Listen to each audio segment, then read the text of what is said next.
La capsule temporelle, c'est une cidrerie familiale. On a acheté un beau verger en 2020, en novembre, en pleine pandémie. Puis là, on va partir une cidrerie avec ça. Et on est dans le sud de la Montérégie ici, dans les Piémonts-Appalachiens. C'est vraiment le pays de la pomme. On a tout de suite démarré avec une agriculture biologique. Puis on veut aller aussi au-delà de juste la réglementation de base de l'agriculture biologique. On veut essayer d'aller dans la permaculture, on veut essayer d'augmenter la biodiversité pour qu'elle nous aide. On veut essayer de faire un bon site de qualité. On veut le faire d'une manière respectueuse envers l'environnement. Mon nom, c'est Matthew Quinn. Je suis fils d'agriculteur. La capsule temporelle, dans le fond, je fais ça avec ma femme puis ma mère qui vit avec nous dans une maison bigénérationnelle. Puis après ça, mes petites, ils ramassent déjà des fruits pour nous. C'est vraiment le fun. J'ai étudié en horticulture, travaillé au jardin botanique un bon 10 ans. Puis avant ça, j'étais cuisinier. Ça me tentait de faire autre chose. Puis je pense que le CID, c'est quand même super excitant.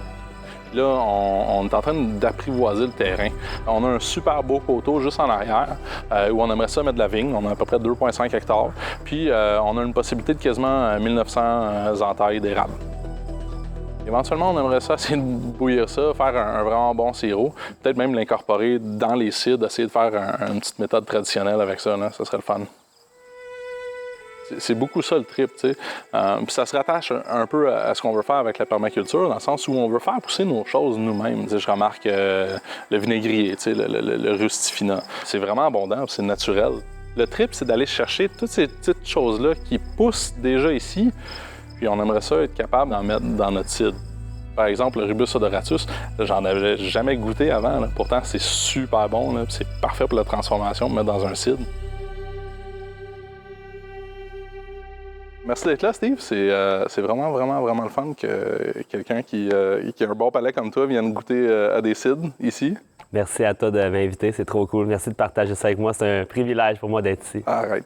c'est le privilège du mien. C'est sûr, non, moi. All right, cool. On va goûter? Je m'appelle Steve. Je bois du vin tous les jours. Depuis longtemps, c'est ça mon rôle. Je suis consultant pour la liberté des jus. C'est ça mon titre exact. Donc, je m'assure que les breuvages qu'on boit sont exempts de produits inutiles, des ajouts externes d'origine chimique, puis que ça goûte pas l'authenticité.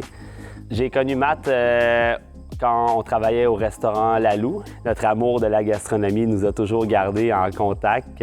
Voilà, ça fait quand même 12-13 ans, je pense qu'on se connaît. Ouais.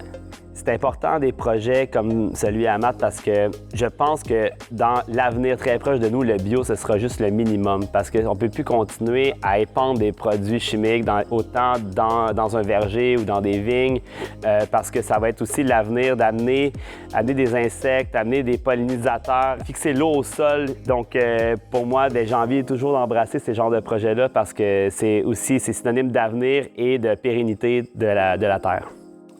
Le cidre que j'ai préféré qu'on a fait l'année passée, c'était de l'Empire. Là. Mais le Fameuse, il y a bien du monde qui l'aime. Là. Il est un petit peu funky. Oui, puis il y a de l'amertume aussi. C'est quelque chose qu'il n'y avait pas tant sur les autres. Il y a plus construit autour de l'acide. Tu as comme plus un breuvage un peu astringent avec une petite amère. C'est le fun. Oui.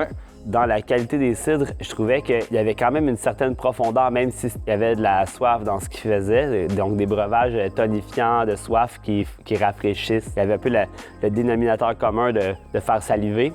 Je pense que c'est ça que j'ai été impressionné, entre autres, par ça. Et le fait que ce soit aussi brut, que oser ne rien ajouter, que ça reste aussi naturel, parce que c'est quand même une prise de risque que je crois que pas tout le monde est prêt à faire à leur premier millésime. Je trouve que c'est franchement intéressant.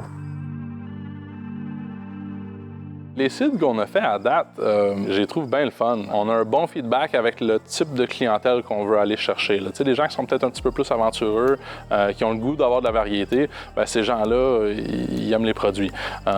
C'est peut-être pas classique comme type de produit, mais moi, ça me convient très bien. Fait que pour l'instant, c'est très encourageant. Une capsule temporelle, c'est vraiment un vaisseau dans lequel on met un souvenir, des préférences, puis on met ça dans un contenant, puis on scelle ça, puis on envoie ça dans le futur. Si on regarde une bouteille de cidre, c'est pas mal la même chose. On va prendre les pommes, on va prendre la saison, puis on va tout mettre ça dans la bouteille, puis on envoie ça dans le futur pour vous, pour que vous puissiez profiter de ça chez vous.